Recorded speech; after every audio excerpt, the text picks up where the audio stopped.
This podcast is sponsored by nobody. Hey dudes, welcome to Splat from the Past, the only 80s themed horror sci-fi show where things can get totally radical. Now, I am so excited for today's show because I will be talking to Melinda Naud. Melinda, oh my God, she was on so many TV sitcoms and 1 hour series back in the 70s and early 80s. Um, she had one recurring role on Happy Days and then came back years later to do a one off. She played Paula on Happy Days in 1982, and then she was Roberta in the first she was Roberta in season 3, and then she came back as Paula in season 10, and then she was best known for Operation Petticoat, the TV series version where she was Lieutenant Doris Crandall. And oh my God, she has done so much great stuff. She guest starred on everything from Fantasy Island to The Love Boat. She did Sword of Justice, $6 Million Man, Baba Black Sheep. She was on another sitcom called Detective School with Taylor Negron. And she was on the Dukes of Hazzard. And then she left the business. Where did she go? We will find out today, and I cannot wait. Her and I have been talking on the phone for weeks in preparation for this interview, and I cannot wait. Also, rest in peace to two of the greatest directors of their days. Rest in peace, David Lynch. Eraserhead, Elephant Man, Dune, Blue Velvet, Twin Peaks. It goes on and on. I talked about him the other day, and I just can't believe he's gone. Rest in peace, David Lynch. And also, rest in peace, Jeanette Swark. He directed 3 movies that have been a huge part of my life forever, especially Supergirl and Santa Claus the movie, but also he directed Somewhere in Time. He directed some great movies, and it's a sad fucking week. Rest in peace. Thank you for the childhood memory, sir. So yeah, here is my interview with Melinda Naud.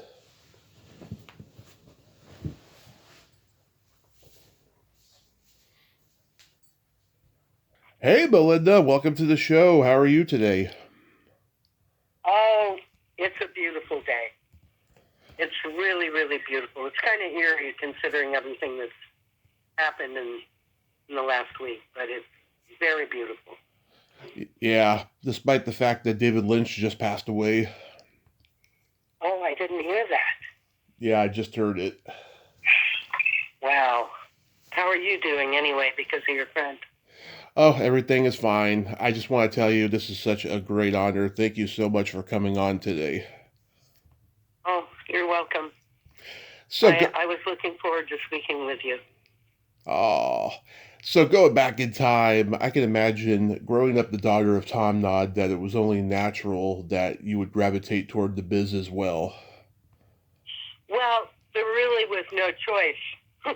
You know, Yeah. when you grow up with Frank Sinatra and Diane Carroll singing in your living room and Steve Lawrence and Edie Gourmet, and he was producing The Tonight Show with Steve Allen at the time that I was born. So it kind of was a natural progression. Although I really never dreamed of being an actor or being in the business. It just was what I was supposed to do, I guess. You know. Yeah. Were you ever on the set of any of those like the studios of what he worked at? No, I was like not born, and then just like a few years old. We moved to California when I was 7. My dad decided he wanted to go to Hollywood, but he produced all these shows, and he had these great aspirations of going to Hollywood. So we moved. Actually, I drove with my dad. He drove me and my brother Tommy across the United States in his fancy car. Yeah. It was fun. He kept telling us, "Don't tell Mom I'm letting you stay up late." I love that your brother's name is Tommy. Oh, yeah. I love Tommy. We were very close. We were like a year and 10 months apart. Oh. And oh my God, I mean, your dad worked with Jonathan Winters, Pat Boone. He even produced the Mickey Mantle movie Safe at Home. Oh, yeah, that's a big deal now. Mm-hmm. I didn't realize that. Somebody sent me something. They sent me a poster, and it like won all kinds of awards. It would have probably even been a bigger movie today, but it was with Mickey Mantle and Roger Maris. Yeah, was he close with those guys? Oh, of course. He was the producer of the movie. Yeah. He also co-wrote the story. He was a very kind man. He believed in family, and he was a good father. Yeah. And I thank God for that, because so many people born in the entertainment industry have absent parents. Oh, yeah. And my dad was there for every day of his life. Oh, that's wonderful. Yeah. Did he also do visual effects for movies like Outland and Megaforce? Yeah, he won 4 Oscars, actually. Oh, really? He actually, he had a movie studio here, a pretty big one. He did The Fugitive with Harrison Ford. Uh-huh. He, by the way, is a very nice man. Mm-hmm. And he did the big train scene, you know, the train scene where Harrison jumps in front of the train. Oh, yeah. Yeah, he did that. And he had a very successful career doing visual and special effects. God, that is amazing. That's amazing. It seemed like he didn't want to limit himself. He wanted to keep his options open and do other things, not just one thing, you know? I think, okay, I don't want you to feel sorry for him, but I think he wanted to use the system he developed, Intravision, which even today is famous. All the other companies like Light Magic or whatever it's called, Yeah. they're all copying it because the patent ran out after 20 years. Oh, yeah. But his vision was to use that to make his own films. But he never got to do that. But there are so many people that respect him. And I wish he was here to see that today. Oh. Yeah, you see, it sounds like he was a Renaissance man. So you Well, he'll be famous forever for Intravision. Yeah. So you told me that when you were, what, 8 years old, you gave JFK a rose or something? Oh, no, rosebush. Rosebush. Planted in the rose garden. But I was, I think I was like 7. Yeah. That was my first press clip. Little Mindy Naud gives rosebush to President JFK. Yeah, so how did that happen? Well, because my godfather was Mort Werner, and he was vice president of NBC. Mm-hmm. And so they were looking for a little girl to give the rosebush to the new president, and I got the job. Oh. That's one of those experiences that stays with you forever, huh? Yeah, I can still remember walking down that hall.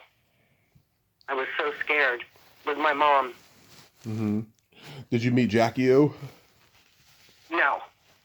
Okay. This was just giving the rosebush to the new president. That's so wonderful. Which I don't know if it's even in the garden anymore, because I think Melania Trump ripped up the old garden. So. Oh, God. I think she did. That's awful. No, do you remember reading about that? Yeah, something about that. Yeah. Bye-bye. So my rosebush is gone. So did you immediately get involved in like school plays and community theater growing up? No, not at all. I was studying to be a teacher. Mm-hmm. You wanted to be a teacher, and then just acting was something you fell into?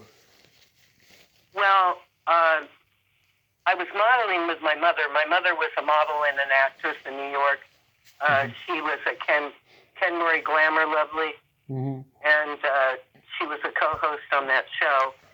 So she did a lot of things, was very successful in commercials. And so anytime they wanted a little girl, I would model with her. Nice. And then how I got into the industry is that her agent called her and said they were looking for a girlfriend for Henry Winkler, the Fonz, on Happy Days, and they were having a cattle call, and why don't you take Melinda down? So my mom did, and there were about, I don't know, thousands, a couple of thousand girls, and for somehow, I don't know why, Henry picked me. Wow. And I became Paula Petrolunga. And you had no training at all. It was on the job. None. On the job. None. And stuff. I was frightened to death. None.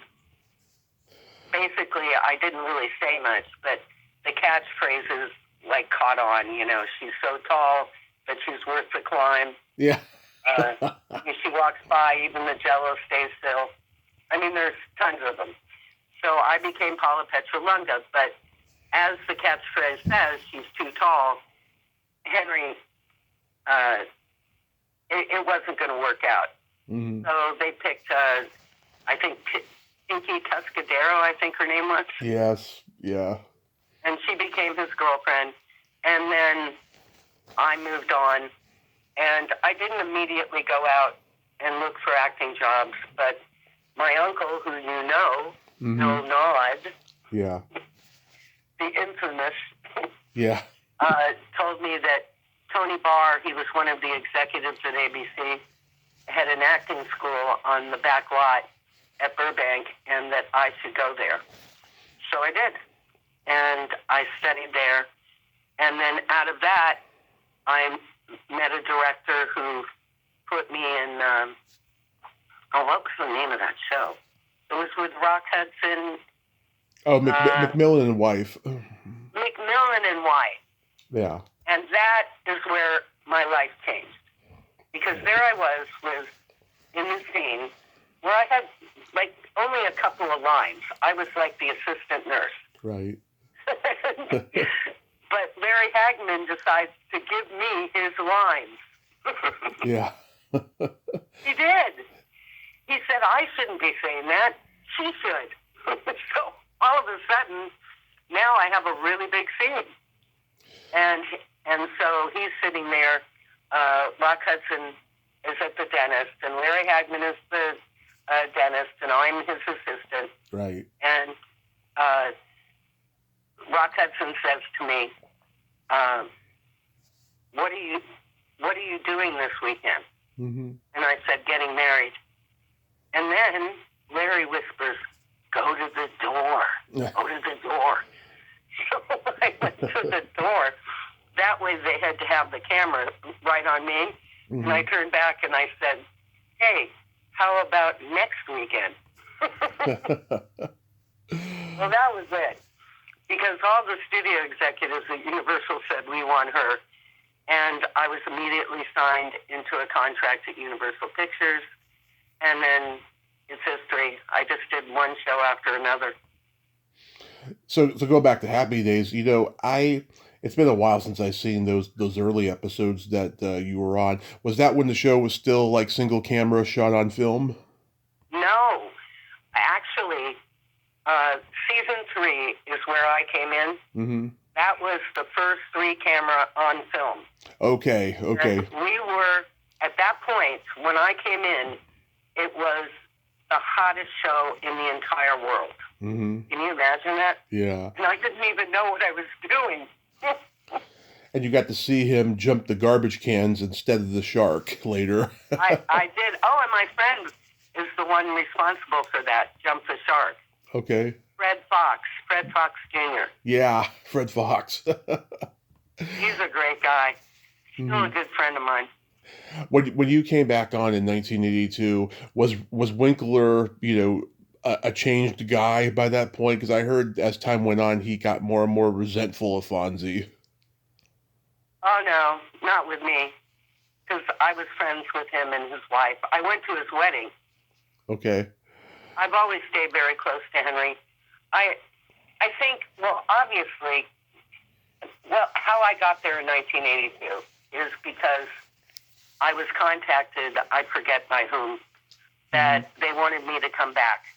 They really didn't bring me back as the character I really was.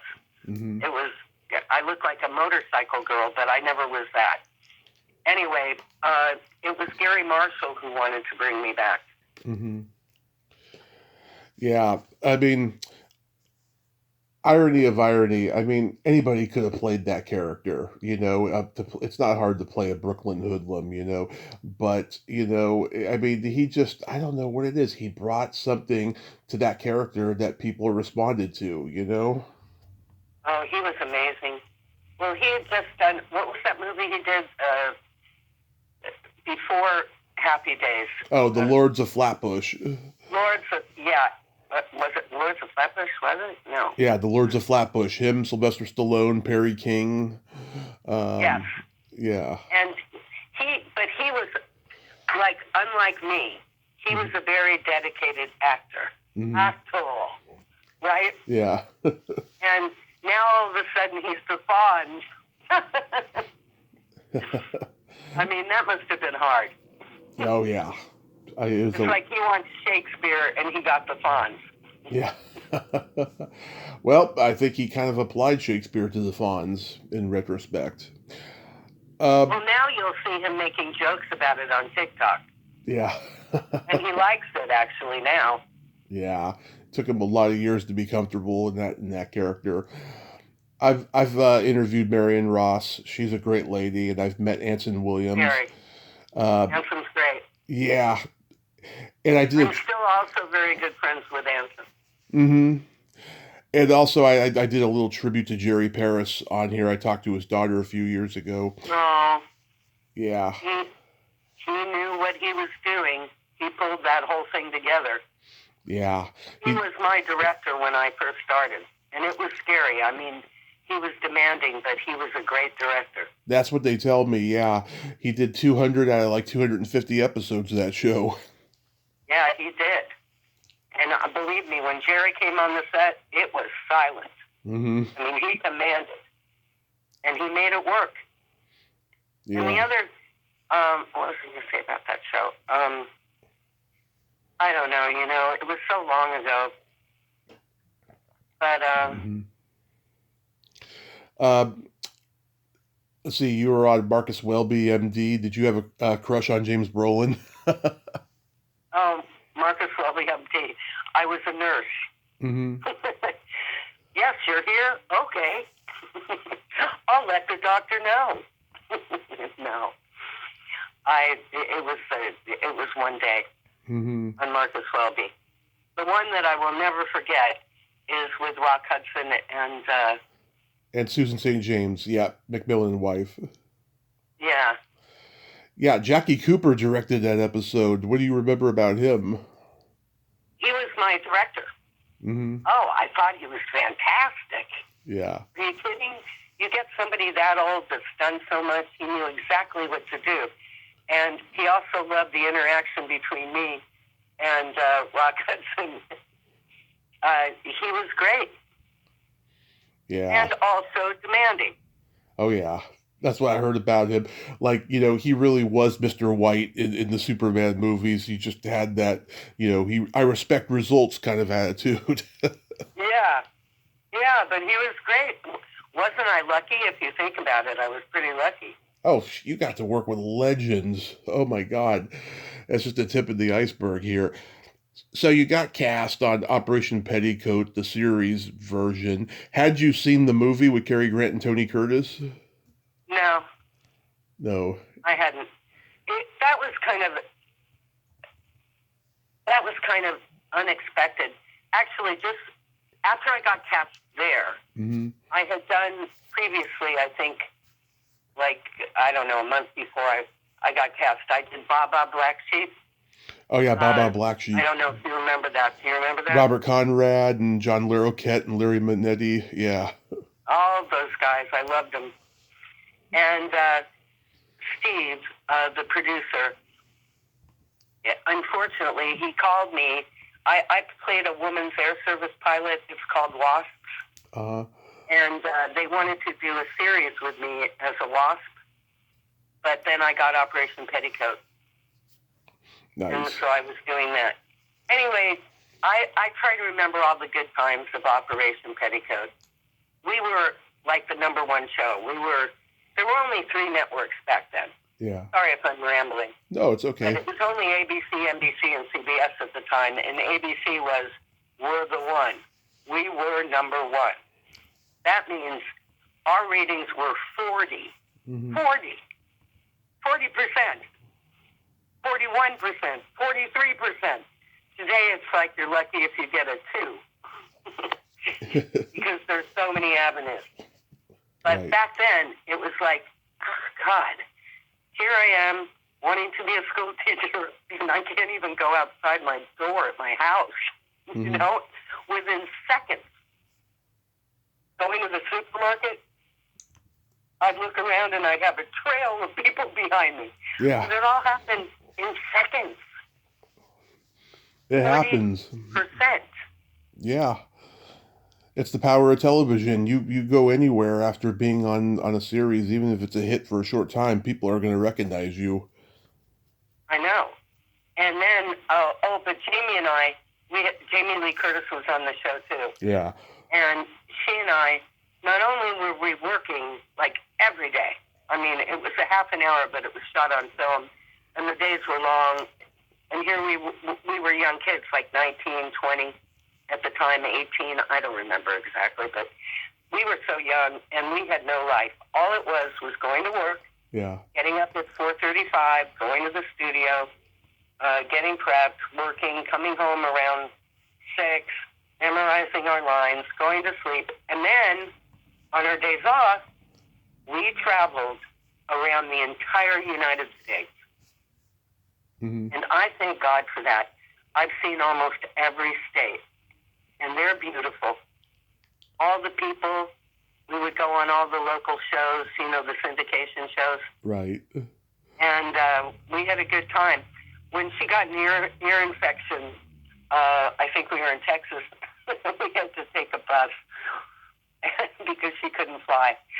And now, I've never seen these places in the United States. Yeah. I love that. You know, you go Mm-hmm. from one city to the next, and you see how beautiful the United States is. Yeah. Did you know then that Jamie Lee Curtis would become a star like her dad? Well, I always loved Jamie, and she had quite a battle Mm-hmm. because at the time, you know, she was like me. She had no background either Yeah. in acting, and they were kind of hard on her. And I always thought that she was a good actress. I always did, and I don't know what happened when the network just tore the show apart. They shouldn't have done that. They should have. I have no idea what happened. Mm-hmm. And all of a sudden, everybody was fired, and I'm sitting there with like 3 other cast members. It was horrible. Yeah.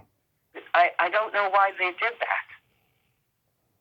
I mean, did you ever hear any reason why they did that? I had no idea. Oh, you didn't know they did that? No. Yeah, they completely removed the entire cast. They fired the producers, Leonard Stern, who was Oh yeah. I know his daughter. my friend, and I have no idea what happened. Mm-hmm. No idea. And now I'm stuck on Operation Petticoat 2, Yeah. and I had no part of it, but obviously people think, well, why is she still there? Mm-hmm. Well, the only reason I was still there, I think, was the ratings. You know, they have their way of, you know, like we can't get rid of her. Yeah. But that was not pleasant. But let's go back to Operation Petticoat 1. Okay. John Astin, Patty Duke. Remember Patty Duke, his Of wife? course. I used to watch that show all the time. Oh, really? She was a nice lady. Mm-hmm. She was. I gotta She tell gave you, me good advice. what'd she say? She said, just be yourself. Don't be like these other people and make funny faces or whatever. Just Mhm. be yourself. You're funny enough. That's good advice. Very good advice. It was. I've always remembered it. Oh my God. I sent a message to Bon Gideon's husband last year. I wanted to get her on the podcast. It was the anniversary of a horror movie she did that I like, a really obscure one. And he replied me back saying, Bond is embarrassed by that movie. And I thought it was the funniest shit ever. She's Bond was my best friend in the Mhm. show. Yeah. She has a heart of gold. She's such a good person. Unlike many Hollywood people that you know, Hmm. she has a heart of gold, and we had a tremendous bond and trust. No pun intended, a Bond. Yeah, no pun intended, exactly. And that broke my heart that she was taken off the show too. Everyone was taken off. And then all of a sudden, I show up on the set, and there's Joanne Flug, Yeah. all these other people.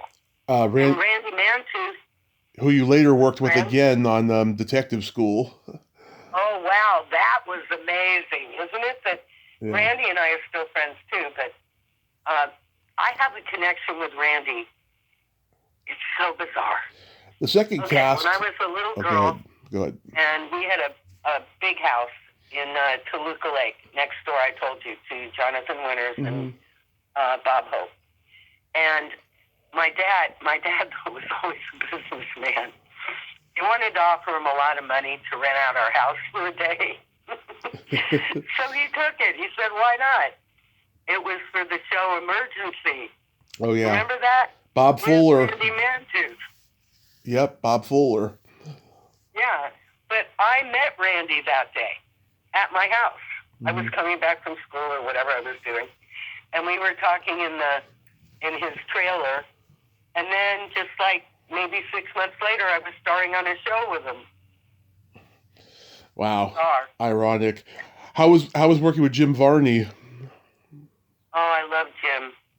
I keep saying I love everybody. I don't love everybody, but I do love Jim. He was, he came from very impoverished life. In the South, and, yeah.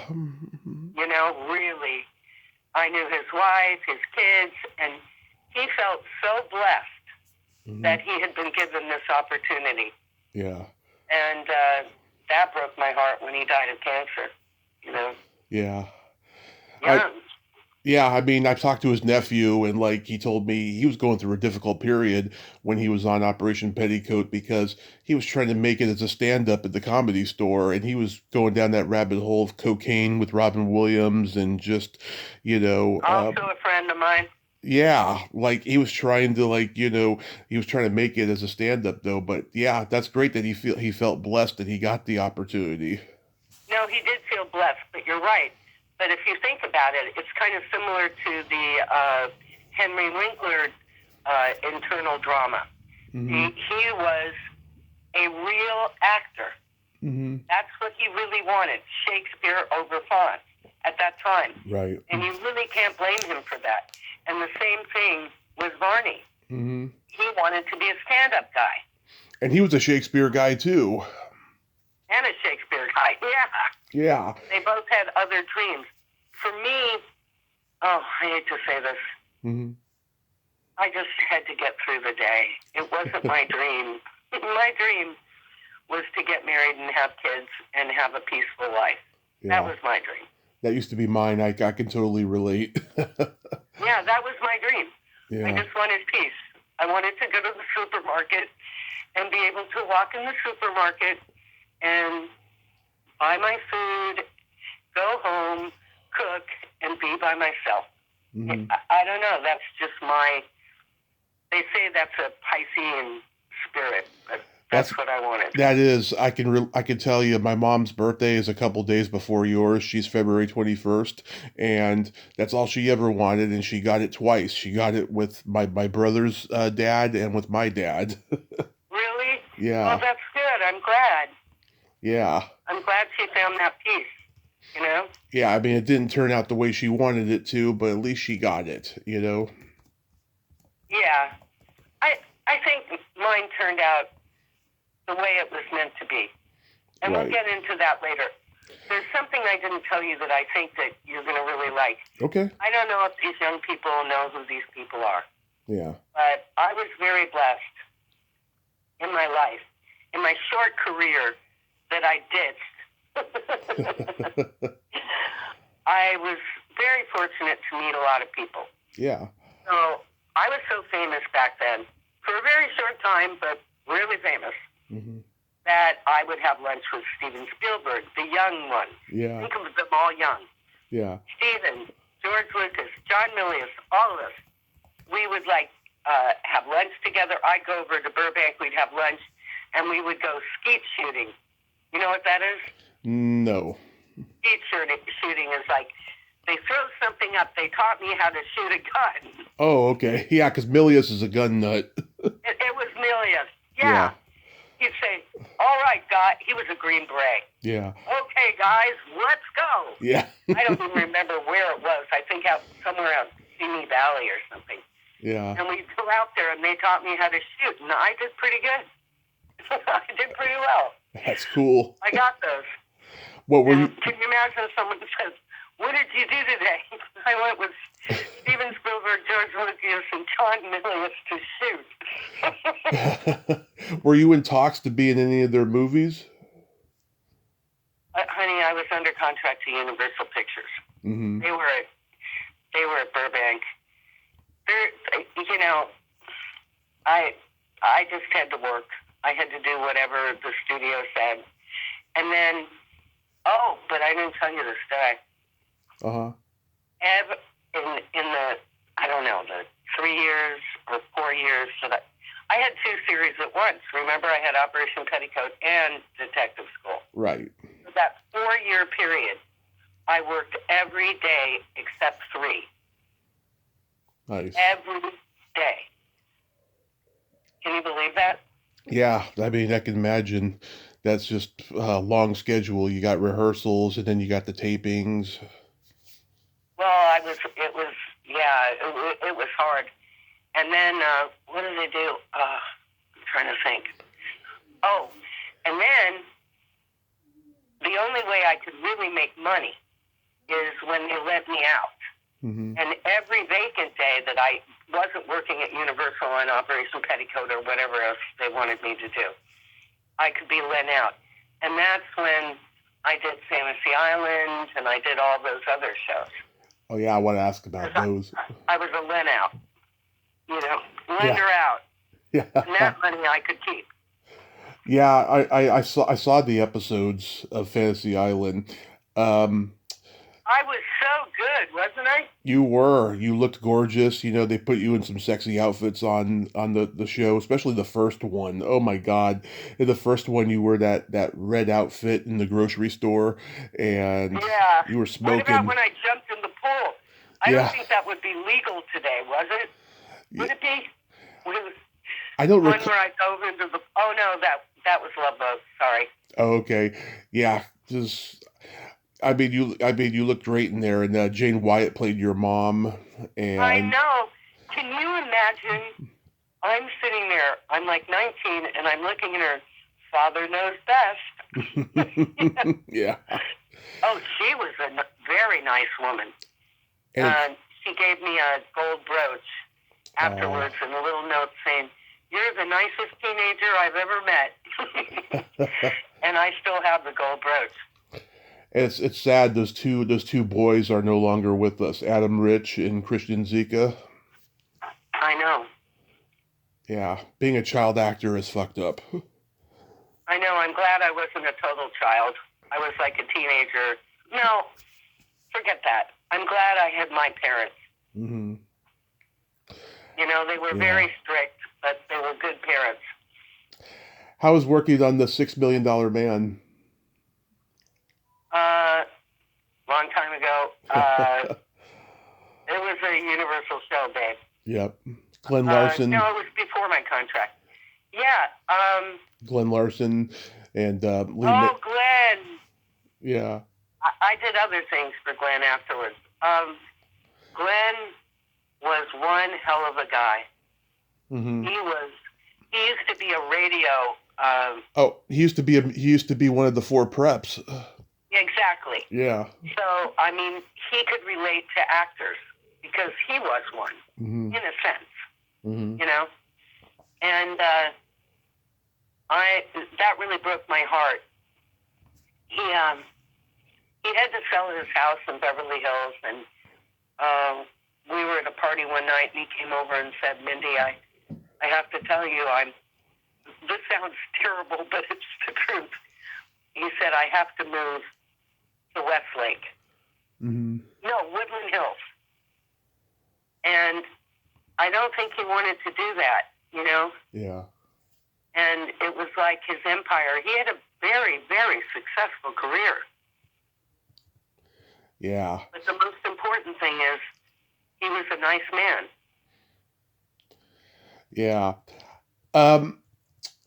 Sword of Justice. Oh, and Steve Cannell. Don't forget Steve Cannell. Stephen J. Cannell. Oh my God, one of the greatest writers in TV history. He was just a savant. He was like a genius. The way he would come up with things. Steve and they were working together, but it was Steve that wanted to do a television show for me called WASP.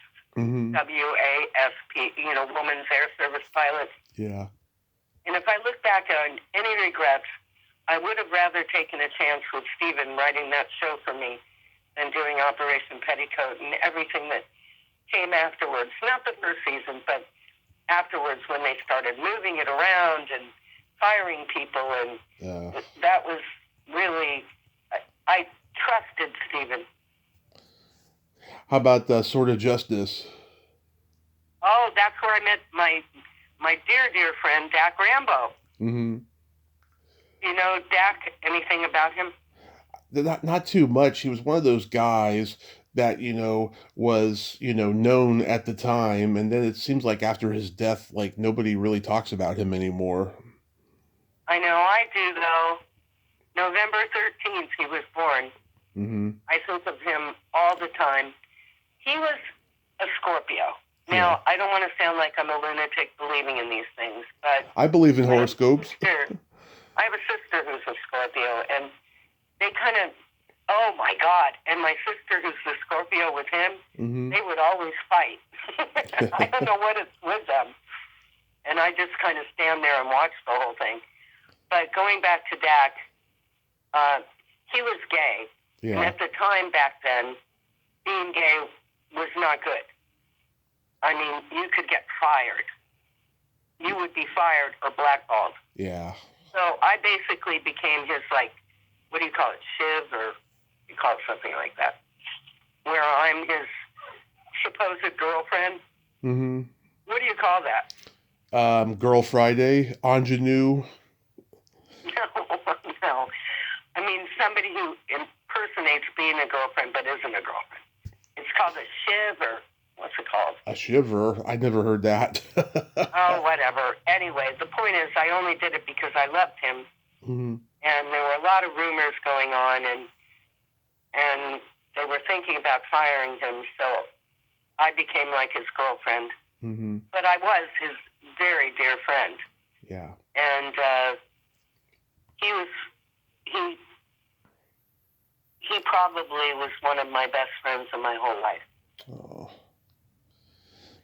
Yeah. He was a deep person and very private. Yeah, I've only learned about Sword of Justice later in life.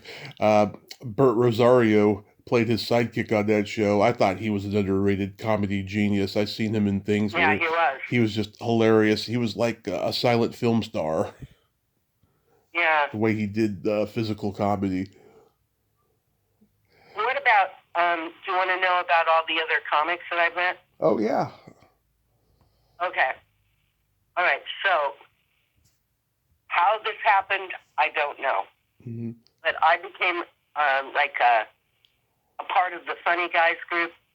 That was George Carlin. Oh, yeah. Pat McCormick, who was the head writer on Oh, my God. Night Zone. Yeah. Martin Mull, God rest his soul, who passed. Genius. Steve Martin. Mm-hmm. And then the other guy, he was a famous artist. Oh, Charles Bragg. Charles Bragg. You know him? No. Look him up. Charles Bragg. He's still famous. Okay. Anyway, and we used to get together. I mean, I'm talking about 3 or 4 times a week. In the evenings, whenever I could show up, or we'd all show up together. And we'd play cards, we'd shoot pool. Yeah. And fortunately, I grew up with Tom Naud, who was a pool shark. So I did pretty well against these guys. Sounds like you love hanging out with the boys more than the girls. Well, the point is, these were the greatest comics of our time back then. And, well, maybe I did, because there was a lot of jealousy back then, and I don't think I deserved that. Anything stand You know out? what I mean? Yeah. Anything stand out about amateur night at the Dixie Bar and Grill? Gosh, you did your homework. I know Mary McCusker. She's been on the show. Yeah, she was my little sister. Yeah. Did you see that? You probably didn't see that scene. I was pretty bad. I saw it years ago. Yeah, but Dennis Quaid, he's still my dear friend. He was in it, and Don Johnson. Yep. Now, say whatever you want. Don is my good friend, and I love you, Don. Okay. Joel Schumacher directed. That was like one of the first things he ever did. It was his first movie. Do you want to know how I got the part? Go ahead. This is terrible. Okay, so I had this interview at Universal. It was a TV movie, but it also was released as a film in other countries, and it was at the Canadian whatever movie thing. Anyway, and so I had a meeting with Lauren Schuler. You know who she is. She's a big producer. That's Richard Donner's wife. Yeah, God bless Richard Donner. They're all dead. Yeah. What does that say about me? My time is ticking. Anyway, back to the interview. Yeah. So I just did what Universal told me. Monique James. Now, go here, they want to see you. So I show up. But on Operation Petticoat, I played like the funny, klutzy one. Yeah. You know, my tagline was, I'd do something crazy, like knock something over, and I'd say, I can't believe I did that. So that's another story, but I can't believe I did that.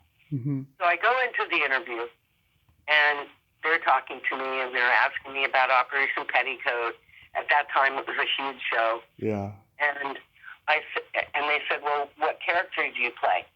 And there, I can still remember this, like, vividly. The desk was there. All these things were on the desk. And I stood up and said, well, I play like a clumsy, kind of pathetic character. And I threw my arm and knocked all their coffee cups over onto their laps. And I looked at them and said, I can't believe I did that. So they all started laughing, and that's how I got the part. Hilarious. I don't know if it was so hilarious, but I didn't mean to knock over the coffee cup. So going back to detective school, what was Taylor Negron like to work with? Perfect. Yeah. Well prepared, extremely funny.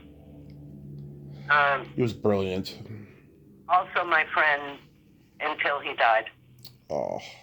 And he died too. And he was young too. Isn't this sad that these people die so young? You know? Well, LaWanda Page was older when she died. Oh, LaWanda was fantastic. but he's the one, like, okay, so detective school, you would think would be an easy shoot. Right. It's like 9 to 5, 9 to 5, 9 to 5.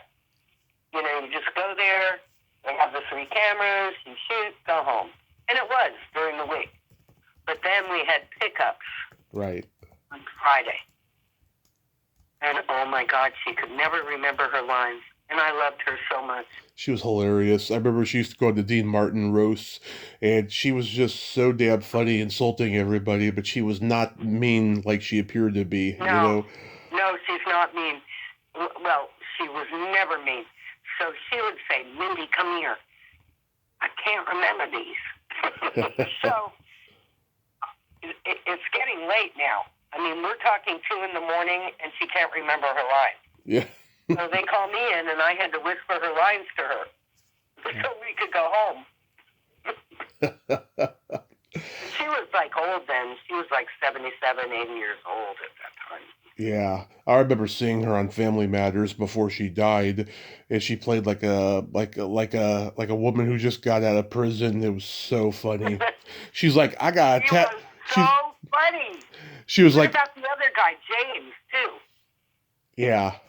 She was like, I got a tattoo of the United States on my body, and I was going to give you a geography lesson you'd never forget. Oh, she was so funny. God, if I knew we were going to talk about Luanda. Well, next time we talk, I'll give you more stories about Luanda. Okay. Alabama Jones in the Dukes of Hazzard. Yeah, that actually is a pretty successful character. Mm-hmm. Yeah. And they all asked me, I mean, I played, first time in my life, I played somebody really nasty. Yeah, you tie them up. Did you ever see the episode? Yeah, you tied them up, and he's I like, know, apologize to the lady. I was a bad girl, baby. Yeah. But it was a good experience to play someone like that. It's crazy how they were able to make L.A. look like Atlanta. Yeah. Well, we were out. They're the Warner Brothers lots out there. Mm-hmm. You just go straight up the 405. Yeah. I forget where it was, but it's like Atlanta. It's very open. Yeah. Probably you could see we were in California by the type of trees, but we used to shoot up there because I was living with John for almost 5 years. Mm-hmm. And so I used to go up there all the time. Yeah. I mean, I think the Sound of Music was shot on that back lot, you know, where the hill was. Yeah. The one up there. I'm sorry, I wasn't prepared to give you directions. It's okay. Directions, yeah. Now, I never saw this, but I'm intrigued. The Cracker Brothers. Oh, that was my last. The Cracker Brothers. Mm-hmm.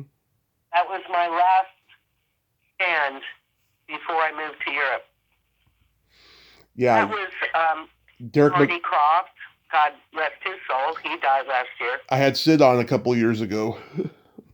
Yeah, I love those guys. They were great. I'm sorry if I keep saying I love those guys, but I had a good relationship with everyone I worked with. Yeah. There were very few people that I worked with that I didn't give my all, and they respected me, and I gave them what I could. Maybe they were... The only problems I ever had were jealous people, and that's not worth even talking about. Maybe they were scared because your dad was a producer and they just wanted to get cast, because that's how Hollywood works. Everybody's nice to everybody until, you know, the backstabbing comes because they realize, I got all this power, I don't need anything. Could you explain that better? Yeah. Why people are jealous? No, it's just, I don't know if it's jealousy per se. It's just that everybody when they're trying to blow up in Hollywood, they're going to be nice to anybody, and then once they get to a level of fame and money, then that's when they do the backstabbing of like, okay, I never liked this person in the first place, so I don't have to be nice to them anymore. Yeah, you're probably right. That's kind of sick, isn't it? Yeah. It's really, really sick. No, I can't say that. That's mean. Okay. You know, I go by this golden rule. If you can't say something nice, don't say it at all. Yeah. However you'd like me to say something. Okay, I'll make it anonymous. Okay. One of the producers of one of my shows started to, you have to understand, I'm 19 years old, started to make moves on me. Okay. You know, in his office. And I said, Please don't. Right. I'm Tom Naud's daughter. Mm-hmm. And he said, what? And he stopped. So, in all fairness to all those other girls out there, I did have my dad to protect me no matter where I was. But at other times, okay, Mm-hmm. and we're going to not name people, but Right. it's not right. Other times it wasn't in my favor. Mm-hmm. Because they knew who my dad was. So they were exercising their power to get his daughter because they were jealous of him. Right. Got it? Right. Anyway, I'm not feeling sorry for myself. Mm-hmm. So let's go back to Cracker Brothers. Okay, Derek McGrath, he's a sweet guy. What was he like to work with? I really didn't have any cute days with him. I don't know. I had other scenes. And Milton Berle. oh, he was great. Yep, Mr. I was at his roast with Pat McCormick because Pat was one of the writers on that show. Everyone was making jokes about his dick, right? Yes. Yeah. They were. Yep. I went many times with Pat McCormick, who is a friend of the family. Mm-hmm. Nobody knows who Pat is, but Pat was... Everybody knows him from Smokey and the Bandit. He's a genius. As a writer, he was a genius. And I went to many roasts at the... what's that place in Beverly Hills? I'll think about it. Anyway, the Friars? The Friars? Miss people. The Friars Club? That's it. Yep. Famous Friars Club. Danny Thomas, Harvey Korman. I've talked to Harvey's son, Chris. Yeah. Wow, God, you worked with everybody. Worked with so many legends. I know. Now think about this. Now, what was I thinking? Oh, now, I had this when we were talking about amateur night at the Dixie Bar and Grill. Right. So, I had an apartment on the lot. So I lived with my parents, but I had this apartment on the lot. So if I had an early morning call, I could sleep there. And it was like a studio apartment, and I put my piano in there. It was better than having a trailer because, I just had a place I could stay. Mm-hmm. And a lot of people don't know this, but when you have an apartment on the lot, bungalow, as they call them, but it wasn't a bungalow, it was an apartment. Mm-hmm. You could I could stay there if it was late, and in the morning they bring you your breakfast. Yeah. And then there was Bill Bixby. The Incredible Hulk was going on then. Oh, my great aunt was a close friend to Bill Bixby and his family. Yeah, and Parker Stevenson and Sean Cassidy. And if you didn't want to have Robert Blake was 2 doors down. Mm-hmm. If you didn't want to have your food delivered, you could go to makeup and hair. And all of us were sitting there eating our breakfast.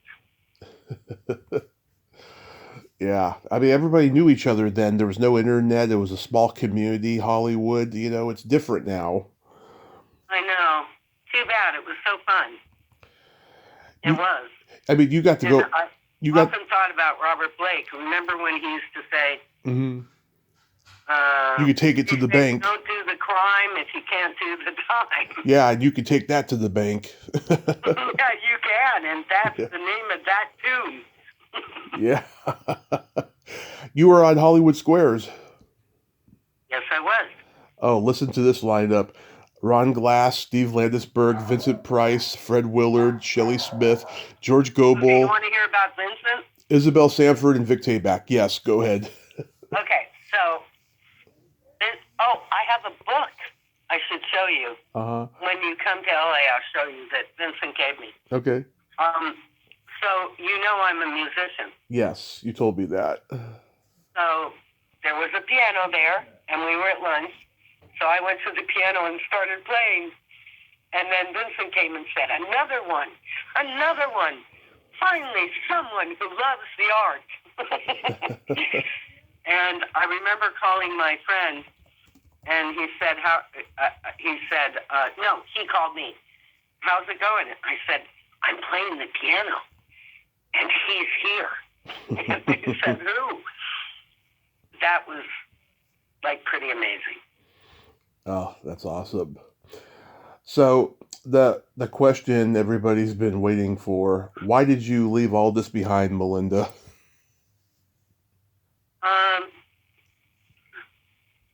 I never really thought about it, but after I did Cracker Brothers,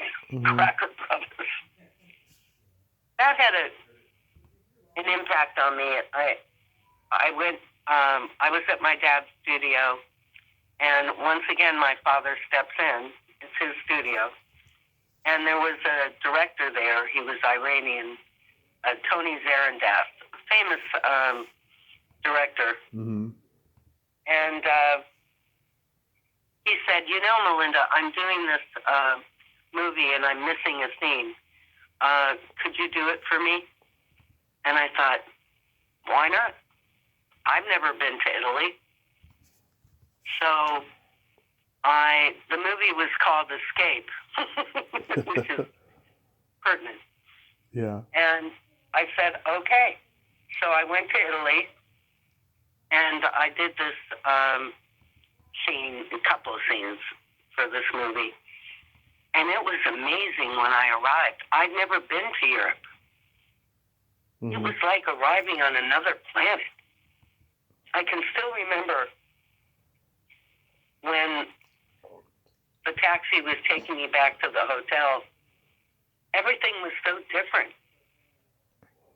And then I arrived, and this was a wonderful experience for me. It was opening my life to another visual. Yeah. All these little apartments where they kept us were people from all over the world. So once again, I love cards. You know, my card shark dad. Yeah. So we were going to play, what was it? Poker. All of us. No, I don't think it was poker. It was another game. But whatever. Everyone from all over the world, they started fighting because they had different rules from every country. Yeah. And I thought, wow, this is something I never thought about. It's like each one of them thought they were right because those are the rules that they learned. And then I stayed, and I thought there's something to be learned here. Right. And I became working with the producer, Sarah Dass, in the editing room, and I met my husband, Francisco Calabrese. Yes. And how long were you he in? was working on another movie. What? How long were you in Italy for? Well, that time,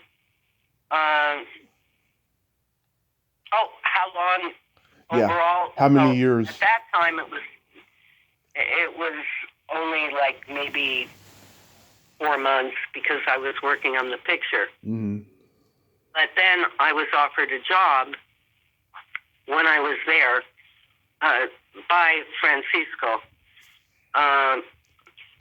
Francisco was doing a picture in New York, and he offered me the job of producing the movie. So I went to New York, and I don't know how I did this because I'd only spoken Italian for 6 months. I had a little background on Spanish, but I have no idea. I was thinking last night, how did I do that? Anyway, I had 33 people under me, all speaking only Italian. And I produced a movie called Uno Sconizzo a New York. Oh, yeah, I saw that. Which means the kid from New York. And then after that, I went home, and Francisco started telling me he loved me or whatever. He wanted to see me, and I moved to Italy and married Francisco. That is awesome. So you were there for a long time, you're saying. Well, if you think 23 years is a long time, yes. Yes.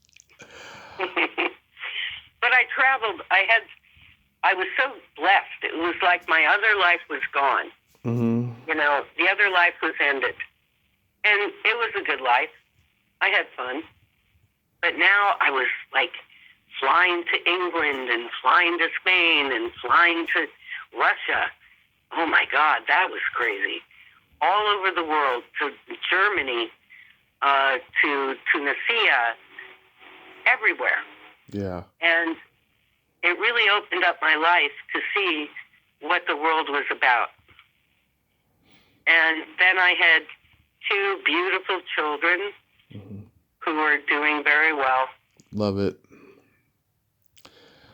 Yeah. Oh my God. So tell me about your music. Like, I listened to the songs you sent me. You have a beautiful voice. And Thank you. yes. So, like, what have you done to distribute the music? Just put it on the internet? No, nothing. When I married Francisco, I produced 11 movies with my husband in Italy. Not movies that you would know about here, but it still was a very good enterprise. And at that point, not only when I was offered many other movies from the United States, etc., he said, my wife is no longer doing that. So as far as singing, as far as acting, that was over with. Mm-hmm. So to keep calm in my home, because my number one priority, remember, was my dream to have a happy home, I just put that aside. Right. And took care of my children and my husband and worked with him on producing his movies. Did you like living in Italy and producing movies? I loved my family life. Mm-hmm. I loved having my friends over every Sunday and cooking big meals.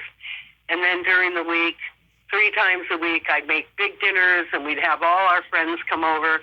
I loved the whole Italian way of life. Mm-hmm. Yeah, I'm Italian on my mom's side. We've been wanting to go to Italy our whole lives. I don't know if it'll ever happen, but it's a nice dream to have. See, you haven't been there, but God bless me. So what do you got going on these days? Oh, now I'm working on, both my children won Clio's. Clio is like a Academy Award for advertising. Mm-hmm. On the very same day, November 20th. My one son is a producer at Netflix, and the other son is a director, and just won, I don't want to go over that too quickly. Okay. My son, who works at Netflix, won the Gold Clio, which is the highest Clio. Okay. He does all of the advertising for Netflix. So if you see a preview, my son did it. Nice. And he was so sweet. His brother, on the same day, can you imagine this? Yeah. He won the Clio for, he did what do you call it? When you submit a treatment, the New York contest. Oh, the green light. He got a green light. He won the Michelob, Ultra Michelob commercial for the Winter Olympics, which he'll be producing. Nice. This was a big day for me. Yeah. And once I saw that, I thought, oh, thank God. God bless them. They're going to be okay. And now my life has begun. So from that day, November 20th, until today, I've been working on some projects and dealing with some writers and friends, and I found a project that I'm going to be doing called Snow Bunnies. It's a comedy. Snow bunnies. I like that. My God, you truly are blessed. Have you ever thought about writing a memoir? They asked me to do that, but aren't I doing that right here? I tell people don't. Okay, when you get asked to write a memoir, don't just ignore it and then write it on your own terms, and then say, "Hey, I decided to do it after all." Because if you do it on their terms, they're gonna keep telling you, edit this, put this in, make it more Yeah, salacious. It's just bullshit that way. it is. But right now, it's pretty. Oh, and there's something else I'm working on. Mm-hmm. It's really important for this world. I'm working on this process for water. Okay. Very important for the world right now. Bottled water. No, Okay. water. So like it rains, Mm-hmm. and I'm waiting. Oh, everybody's. I'll tell you more next. When we do the next podcast, I'll catch you up on that. Okay. So, real quick, we got to play my secret silly game. This is a series of silly slumber party questions. It's no win or lose, it's just pure fun. And how the game works Wait, is. hold on. What? Are you sure this is pure fun? Yes. Oh, you're going to love this. And how the game works is I ask you the question, you answer it, and then you ask me that exact same question and I answer it. And feel free Oh, to good. comment. Feel free to comment on the answers because they might be funny. Okay. Melinda, are you ticklish? Very much so. Mm-hmm. Are you ticklish? Oh, yes, but if you tickle me without warning, though, I might hit you in the groin. Yeah, probably. Is your belly button an innie or an outie? Innie. Love it. Is yours? It is also an innie. What does that mean? I don't know. I mean, some people have interpretations that it means you're much more healthier. I mean, I read an article years ago saying that if you have a deep innie, you're much more curious, you're much more caring, generous, and you'll live longer.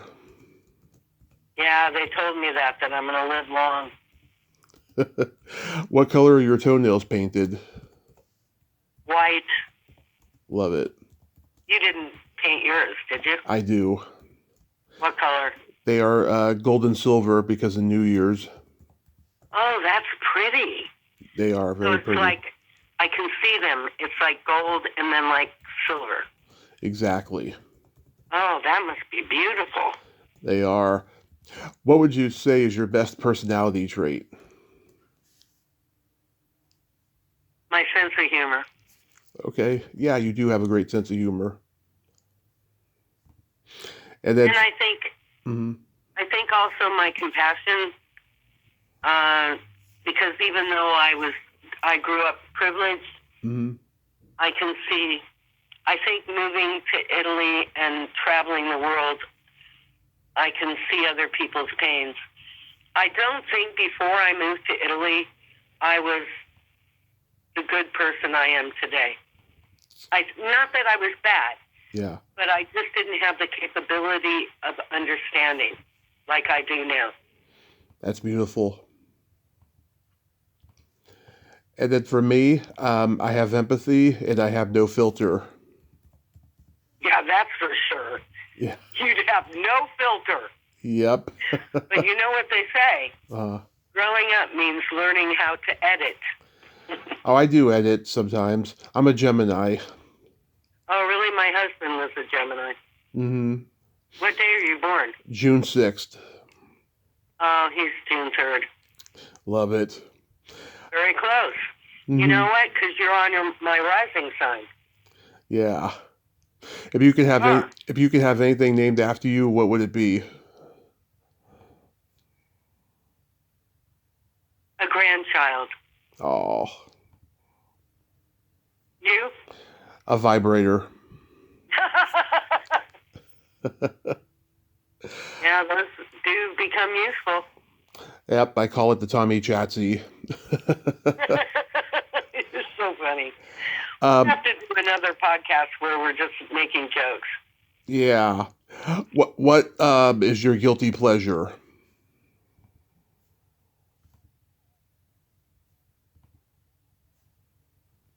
I don't really have one.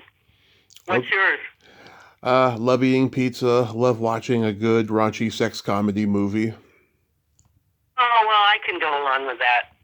Mm-hmm. Yeah, I like pizza a lot, but I really shouldn't be doing that because when you get older, you got to really watch what you eat.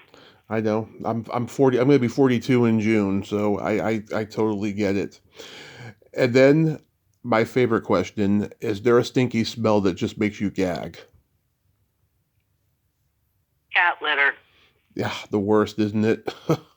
Oh my God! But when my son moved out, he left me his little kitty, and I love him, but I have to make sure I clean that cat litter. I clean it every day, like 2 times a day, Mm, just to make sure, because that makes me just feel sick. And absolutely. you? Either farts or feet. Oh, farts? Hmm. I don't know.